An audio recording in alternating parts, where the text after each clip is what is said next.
Today we are looking at a case from the 1920s, so sit back as we go to the USA.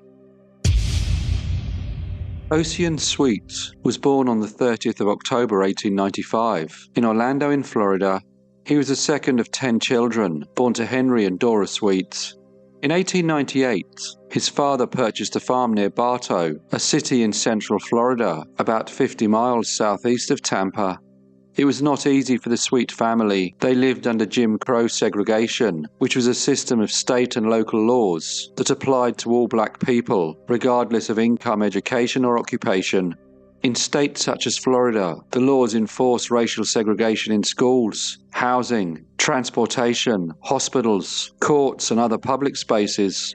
When Ossian was 5 years old, he witnessed the lynching of a black teenage boy named Fred Rochelle, who was set on fire by a white mob.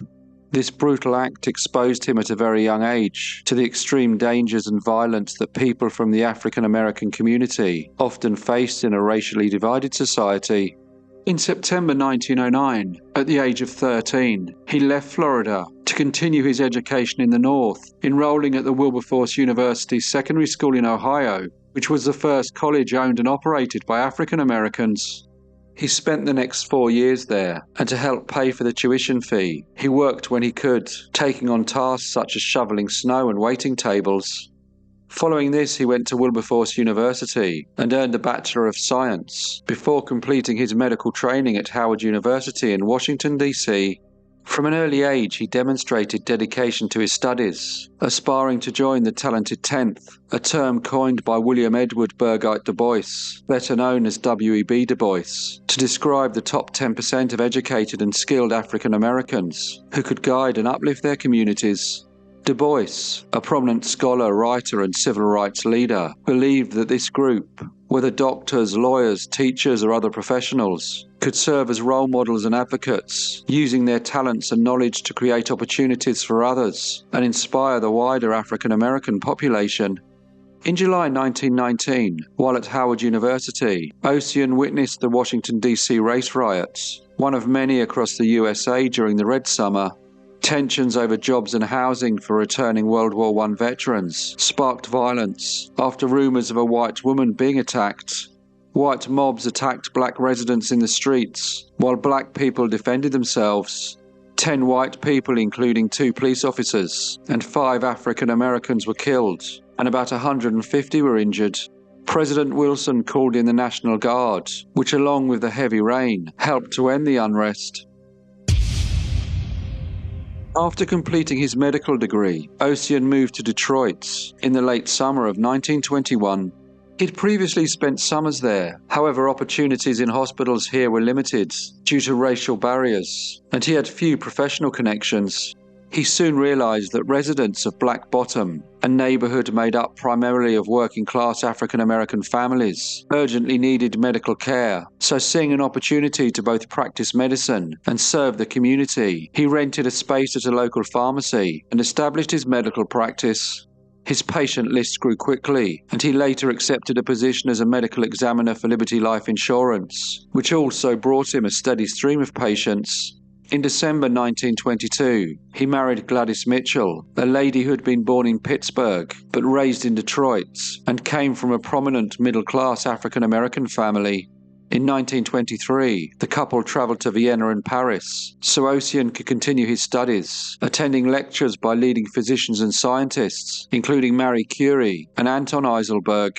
In Paris, they experienced a sense of equality, though the American hospital refused to admit his pregnant wife Gladys, and their daughter Marguerite, who was known as Iva, was born on the 29th of May 1924 in a French hospital.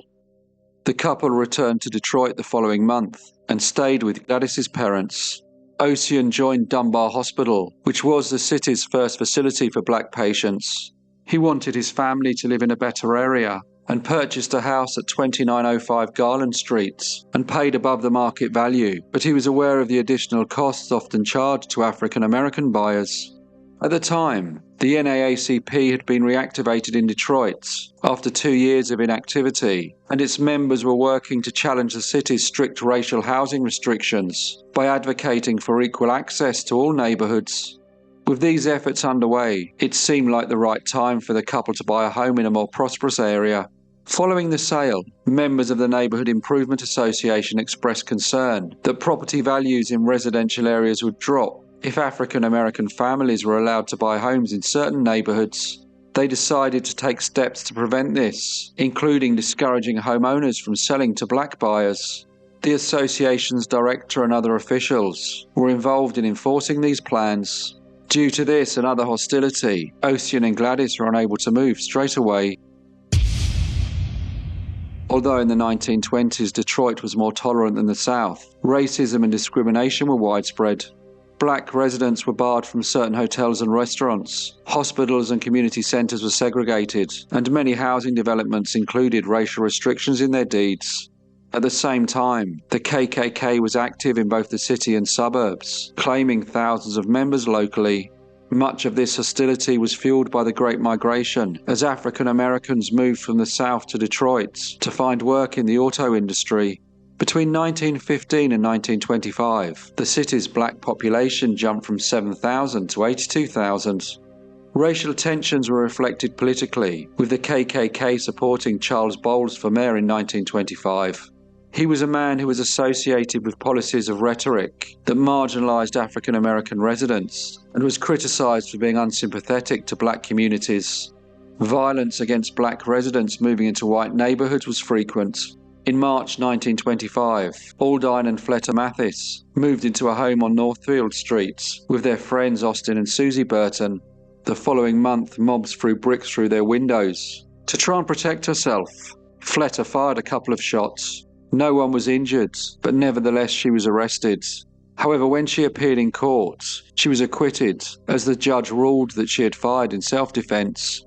In June 1925, a mob attacked Dr. Alexander Turner's new home in Spokane Avenue. Then in July, an African-American undertaker was subjected to 3 nights of mob intimidation at his new home. On July the 10th, 1925, John W. Fletcher, an African-American waiter, moved into his new home on Stopel Avenue with his family when a crowd of 2,000 to 4,000 people arrived and threw rocks and bricks at his house. Fearing he may be killed, Mr. Fletcher fired into the crowd, but he was then arrested and accused of shooting a 15-year-old boy named Leonard Paul. When at the police station, he was charged with assault and intent to cause serious harm. Mr. Fletcher admitted that he had fired at the crowd, but said that he only did it after the house was being bombarded with rocks and bricks. Once doctors confirmed that the boy's wounds were not severe, the prosecutor, Mr. Robert Toms, dropped the charges, and Mr. Fletcher was freed the next day. That night a cross was burned nearby, and the mayor called for calm, while police were placed on alert. Mr. Edward Smith, who had sold his house to Ossian, was also threatened by his neighbours, and was told that he should not have sold his home to an African-American family. Because of these violent incidents, the Sweets postponed moving to their Garland Street property, hoping that eventually things would calm down. Believing that the unrest in the city had eased, they moved into their new home on the 8th of September 1925 and were escorted there by police, who knew that there would be some hostility towards Ossian and his family, and due to this, several officers were posted outside the house in an attempt to prevent trouble. Not wanting to rely on law enforcement, Ossian also asked relatives and trusted friends to stay with him in case his house was attacked. Gladys also stayed in the house, but their daughter had been sent to stay with Gladys's parents, a precaution taken in light of the violence that had previously been aimed at the black families who had moved into predominantly white neighbourhoods. The following evening, the 9th of September, a hostile crowd gathered outside, estimated at between 150 and 200 white residents. They shouted that the Sweets should leave and began hurling bottles and stones at the house. As the attack intensified, windows shattered, and fearing for their lives, and fully aware of what had happened to other families in similar situations, those inside the house barricaded themselves in. As the assault continued, Henry Sweets, Ossian's brother, fired shots from an upstairs window. One man in the crowd, Leon Brainer, aged 40, was killed, and another, Eric Holberg, who was 22, was wounded in the leg. After the shooting, the crowd swelled dramatically, with some saying that it was around 7,000 people. Before the mob dispersed, a car carrying black passengers passed nearby and became a new target, which forced the police to intervene and escort the occupants to safety. Nearly 200 officers were required to restore order. Although the person who fired the fatal shot was not immediately identified, police arrested everyone in the suite house. They were then all charged with the murder of Mr. Brainer, as well as assault with intent to murder in the wounding of Eric Holberg. Police recovered 6 revolvers, 2 rifles, and a shotgun from inside the house. These weapons were taken as evidence and quickly became central to the authorities' case, with many people arguing that their presence showed those inside had expected trouble. In reality, the Sweets and their family and friends, who had gathered with them in the house that night, were very aware of the danger they faced and had prepared themselves for the possibility of violence. Although officers arrested everyone who had been inside the residence, not a single member of the mob was charged. The response in the newspapers also reflected the racial climate of the time. The Detroit Free Press led its coverage by claiming that gunfire had come without warning and seemingly without provocation, despite clear evidence that the house had been under sustained attack. The reporting also centered on the family of the deceased man, and little sympathy was given to those who had been trapped inside the house. The NAACP stepped in to support Dr. Sweet and the others charged in the shooting, and they secured the services of Clarence Darrow, one of the most prominent lawyers in the country, whose reputation had recently been reinforced by his role in the Scopes trial, which had taken place earlier that summer.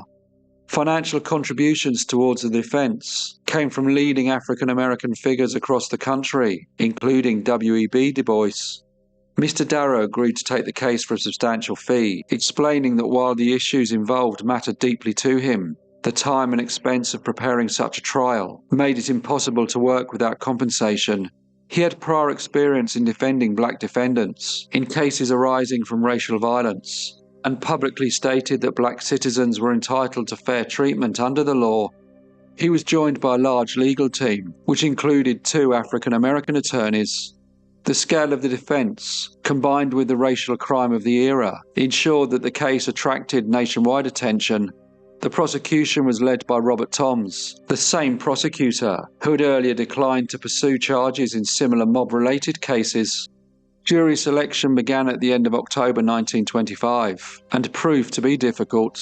Several potential jurors were dismissed for suspected ties to the KKK, while many others openly admitted racial prejudice. Only one black man was called during jury selection, and he was removed by the prosecution. After nearly a week and more than 80 candidates questioned, a jury of 12 white men were finally seated. The trial was overseen by Judge Frank Murphy, and from the outset, it was clear that the case carried broader implications beyond the defendants themselves, as it raised questions about whether African Americans could expect equal protection of the law. Arguments began in early November. The prosecution claimed the defendants had armed themselves with the intention to kill if challenged, portraying the shooting as a planned act rather than a response to danger. The defense countered this by grounding its case in constitutional principles, particularly the Equal Protection Clause of the 14th Amendment and the long-established right to defend one's home. Mr. Darrow argued that fear caused by repeated racial violence and threats drove the actions of those inside the house. The courtroom was constantly filled to capacity, with crowds gathering hours before proceedings began.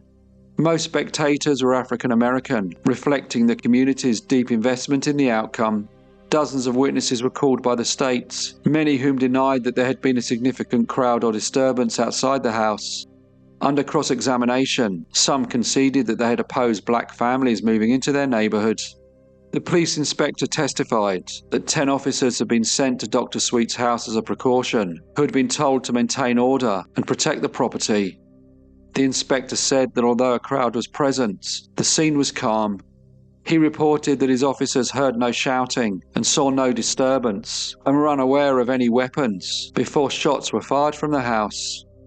Witnesses who were present with the mob at the time supported this version, saying only a small number of people were in the streets and that no one was armed or attacking the house. The defence challenged these claims, highlighting inconsistencies, but it was not until two teenage boys, 14-year-old George Suppus and 13-year-old Ulrich Arthur, testified for the prosecution that anyone acknowledged that stones had been thrown at the Sweets house. Arthur told the court that he heard glass breaking due to stones hitting the windows just before shots were fired from inside. Despite this, the 8 adult white witnesses who testified afterwards maintained that there had been no trouble at all and insisted there was no crowd, no objects thrown, and no disorder in the streets.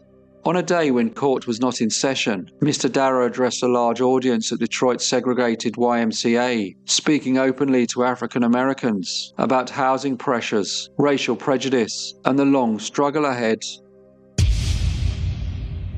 When the defence began presenting their case, they emphasised that self-defence was a fundamental right, particularly for those exposed to hostility due to their race. Defence witnesses described a large aggressive crowd surrounding the house, shouting threats and throwing objects.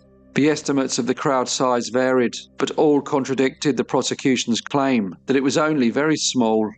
Additional testimony detailed other recent mob attacks against black families who had moved into white neighbourhoods. Evidence, the defence argued, was essential for understanding the fear felt by those inside the Sweet home. Although the prosecution objected, the judge allowed the testimony.